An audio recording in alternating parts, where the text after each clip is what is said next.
I have had the most unbelievably awesome strawberry growing season this year. It's not always been that way. So I thought today would be the awesome chance, lots of awesome, to give you guys my top tips so that you can have a brilliant season next year. So number one then, strawberries love really, really fertile, really good soil. So you want to get in there with all your homemade compost, get it really, really rich. Oh, really been such a good year. Now, I've got this awesome, massive, big raised bed. It's about 8 foot by 4 foot. But strawberries will actually grow anywhere as long as you give them that really good rich soil they want and you feed them.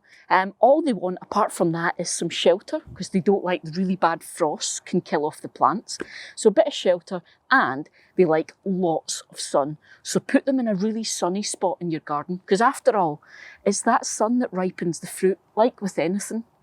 Okay, but in saying that, so I've got them in this raised bed, but you can grow them just in the soil in a bed in your garden.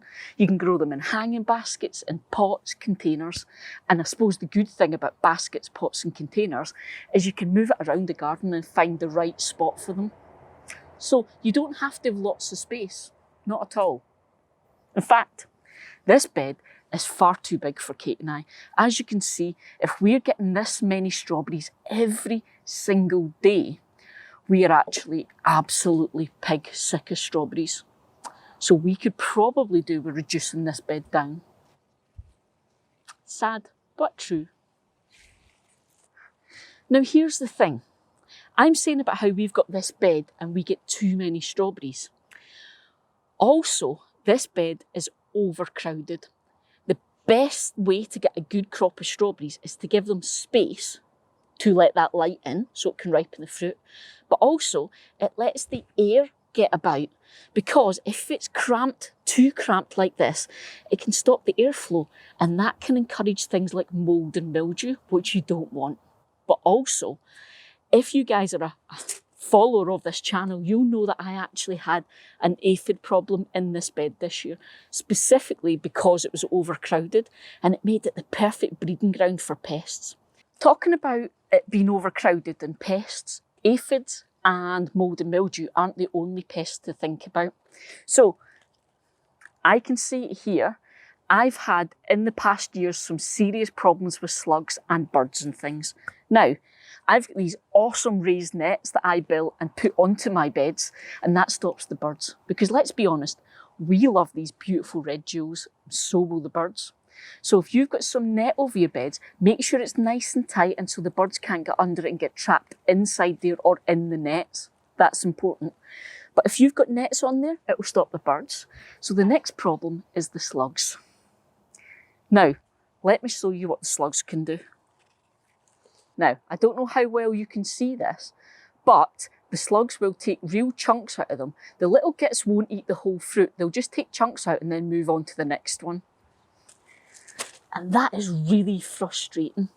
The best way to deal with the slugs is to just get out here and pick your strawberries every single day. Because if you leave these gorgeous, ripe, amazing smelling strawberries in the bed, it's not just you they're going to attract. You've dealt with the birds with the nets, but you've got all the beasties that are in the bed. As soon as they're ripe, get them picked. And that's why Kate and I are sick of strawberries, because we're picking this amount every single day and have been for about 2 weeks now. Give me ideas, what can I do with this amount of strawberries in the comments below. I'm thinking, we've tried all sorts, I'm thinking it might be strawberry daiquiris next. Okay, the other thing, mulch. Okay, now you've seen I use straw as my mulch, but basically, if you leave these gorgeous ripe fruits sitting on wet soil, they're gonna rot. Okay, they're soft fruit, that's what they do. So what we do to combat that is we mulch around all the plants so that the strawberries are never sitting on the wet soil. They're always sitting just above it. And that water drains through the mulch, and then you don't have that puddle where the strawberries sit. So I use straw for that, which is the traditional thing. But there's all sorts of things you can use. But the beauty is, at the end of the season, that straw can go in my compost bin. Win-win. And the last thing then, once my season's over, not only do I get to take all that straw and put it in the bin, but I'll actually cut all of this back. So I will cut all these plants right back to the bare minimum plant, just like the really, really new growth. And I'll leave that be, left here over winter, and then they're ready to go in the spring. Now, bonus. You can get baby plants for free. Yep. Basically, your strawberry plants will be really good for harvesting for about 3 years, and then it starts to tail off. So you want to replace those plants, which can get expensive. But the beautiful thing about strawberries is they put out runners so you can get your own baby plants like this. These. I've mentioned these a couple of times. These are runners, okay? And this is why I've ended up with so many strawberry plants, because the plants put out these runners and they land and they grow a new plant, okay? Now, I can cut these off if I don't want the new plants, but given that you want to replace your strawberry plants, say every 3 years to keep it going and keep it vigorous, what you can do is this free plant trick. Get yourself a little pot of soil and put the new bit of the runner in there that's got the new plant.